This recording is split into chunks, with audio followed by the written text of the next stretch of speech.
Welcome to another edition of CarPodChats. I'm your host, Dan Malavé. Today, I'm not here to talk about the ones who couldn't cut it. I'm here to talk about the ones who could. The closers, the pros, the quiet killers, the ones who hit their numbers, built real relationships, helped the green peas, stayed late, trained the new guy, and still walked. This episode is for the ones who didn't burn out. They just burned up, silently, slowly, and nobody asked why. We lose good people in this business, not because they didn't love the job, but because we made it too hard to love. So today, we're going to talk about it. The real reasons why good salespeople quit. Not the excuses we tell ourselves, not the post-mortem, they just weren't a good fit nonsense. I'm talking about the quiet frustrations no one talks about. This one's personal, because I've sat in the tower watching top reps walk, and every time it happens, there's a piece of me that wonders, could we have done something different? So buckle in. This episode's not for the faint of heart. It's for the folks still fighting the good fight, and for every leader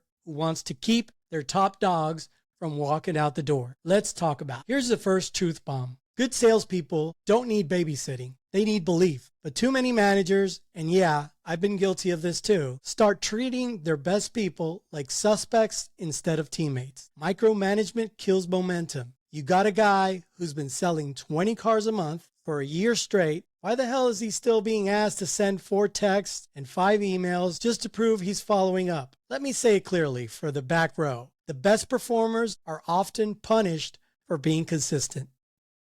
Oh, I see you're always on the board.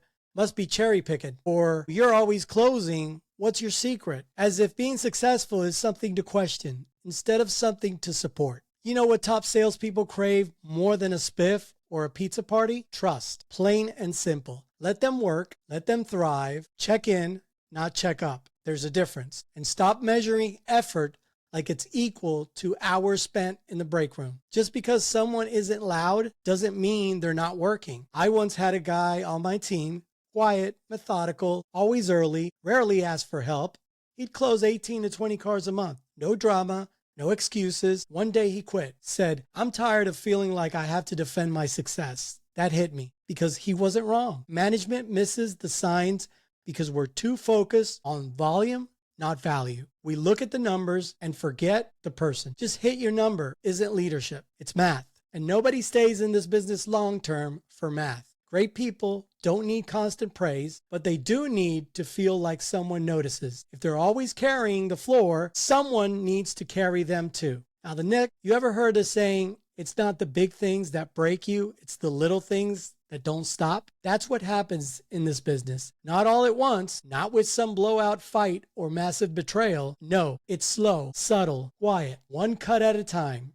First, it's the lead that gets passed to someone else. Then it's the TO that magically disappears. Next thing you know, that customer you followed up with for weeks sold by someone else and you're told to be a team player. It's the floor rotation that mysteriously resets when management's buddy is back from lunch. It's hearing, I didn't know you were working that deal, when the deal's already in F&I. These things don't seem like much to outsiders, but they do add up. And to a good salesperson, someone who actually gives a damn, it feels like betrayal, even if no one intended it that way. It's death by 1,000 cuts. Nobody says anything because they don't want to be labeled difficult. So they swallow it day after day, week after week. They watch the favoritism, they watch the politics, they keep producing, but inside, they're already halfway gone. Because here's the truth. High performers don't like fighting for basic fairness. They're willing to earn it, not beg for it. You know what's even worse? When they raise a concern and it gets brushed off. Don't take it personal, or we'll look into it, or even you're doing great, don't worry about that. Let me tell you something. Dismissing a top performer's frustration just because they're still performing, that's leadership failure. Just because they're still producing doesn't mean they're not bleeding. At some point, they look at the scoreboard and ask, why am I the only one who cares? Why am I still pushing when nobody's got my back? And then one day, they're gone. No fight, no email, just a resignation slip and a thank you for the opportunity. You don't get an explosion, you get an empty desk. That's how good people quit. They don't need drama, they just need relief. Let's talk about the other landmine, pay plans. Yes, the great dealership illusion. We're updating the comp structure to better reflect the market. Every salesperson knows what that really means. You're about to make less money. But here's the kicker. The top guys and gals don't complain right away. They try to adapt. They believe you when you say, it'll even out. And then they start doing the math. $100 mini instead of $600. New unit bonus now kicks in at 15 instead of 12. Back end split just got shaved 5%. It's not one big cut, it's slow erosion. And all of a sudden, the person who used to earn $12,000 a month now earns $9,000, doing the exact same work, maybe more. And when they question it, what do they hear? You still got opportunity. You just have to grind harder. This is the business. No, this is why they leave. Top performers don't mind hard work. What they mind is dishonesty. When you sell them on one opportunity, then quietly pull the rug, you break something. You lose trust. I've sat with salespeople making six figures year after year, only to watch their income slide because someone upstairs needed to tighten margins. And when they walked, leadership was shocked. How could they leave? They were killing it. Exactly. That's why they left. They were killing it, and you still found a way to cheapen it. Let me say it bluntly. Changing the pay plan without a conversation is how you tell someone you're not worth what you were. And the best of the best, they don't stay where they're not valued. They'll find another store, another brand, another industry. You can't afford to lose them, but if your pay plan says otherwise, they'll believe you. Now let's get into the part nobody puts in the recruiting video, culture. And no, I'm not talking about the fake hype, not the morning bell rings, not the matching polo shirts, not the motivational posters and quarterly raffles. I'm talking about how people treat each other when the manager walks away. You know what drives good people out faster than a bad comp plan? Toxic culture. When your team feels more like a clique than a crew, then backstabbing is more common than backpatting. When the loudest, slimiest, most dishonest guy keeps getting praised, and the clean, ethical top performer gets ignored, that's when people check out. I had a guy once tell me, Dan, I'm the number one guy on the floor, but I feel like a stranger here. That's not culture, that's exclusion. Favoritism kills culture faster than any pay plan ever could. When managers play favorites, when certain people can get away with murder and others get written up for being 2 minutes late, it sends a message. This isn't about performance. It's about politics. Top people don't need to be coddled. They just want a level playing field. If you walk into the tower and already know whose side the manager is on before hearing both sides of the story, that's not leadership. That's bias. And don't get me started on toxic positivity. That fake rah-rah attitude that ignores real issues. Telling someone to smile when they're drowning doesn't help them swim. It makes them feel invisible. And that right there is the core issue. Top performers leave when they feel invisible. When they're winning and no one notices, when they speak up and no one listens, when they're loyal and no one cares, and once they realize the culture won't change, they change their environment. Let's talk about the silent killer. Not burnout from overwork, but burnout from under recognition. See, top salespeople don't show up for the job. They show up for the craft. They take pride in the pitch. They care about the customer.